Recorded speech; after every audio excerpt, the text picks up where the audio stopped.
সুপ্রিয় শিক্ষার্থীবৃন্দ, আজকে আমরা দেখব অক্সিলারি ভার্বের সাথে টেন্সের সম্পর্ক এবং তার ব্যবহার। আমরা জানি do verb, auxiliary verb do, এটা হচ্ছে সিঙ্গুলার ডাজ এবং প্লুরাল হচ্ছে ডু, এবং পাস্ট সিঙ্গুলার প্লুরাল দুটি হবে ডিড। এই ডু ডাজের সাথে পার্সন হবে হি, শি, ইট, এনি নেম, যে কোনো মানুষের নাম অথবা কোনো নাম, এবং এম এ এন ম্যান যেটা সিঙ্গুলার সেটা, এম ই এন ম্যান হবে না, কারণ ওটা প্লুরাল।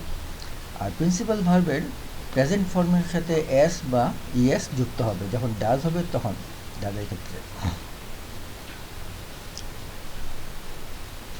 আর প্লুরাল যখন ডু হবে তখন এর পার্সন হবে I, we, you, they. First person plural, second person plural, third person plural. Principal ভার্বের অনলি প্রেজেন্ট ফর্মটা এরপরে সাথে বসবে। আর ডু ভার্বের পাস্ট সিঙ্গুলার হচ্ছে ডিড এবং পাস্ট প্লুরাল দুটোই, এটা ডিড, দুটোই একই হবে, ডিড।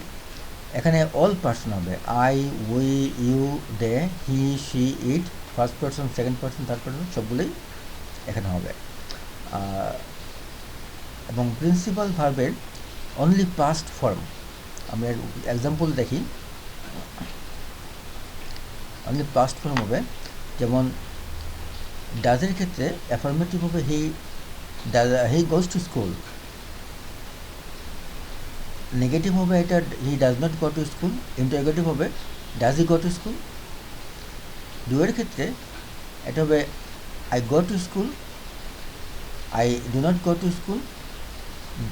ইন্টারোগেটিভ হবে do you go to school. Do এর পাস্ট ডিডের ক্ষেত্রে এখানে এক্সাম্পল হবে অ্যাফার্মেটিভ হচ্ছে আই ওয়েন্ট টু স্কুল, পার্সনের পরে ভার্বের মূল পাস্ট ফর্মটা বসলো। এখানে আমরা জানি গ, ওয়েন্ট, গান, তো এখানে গ এর পাস্ট ফর্ম ওয়েন্ট, কাজেই ডিডের জন্য এটা হবে আই ওয়েন্ট টু স্কুল অ্যাফার্মেটিভে।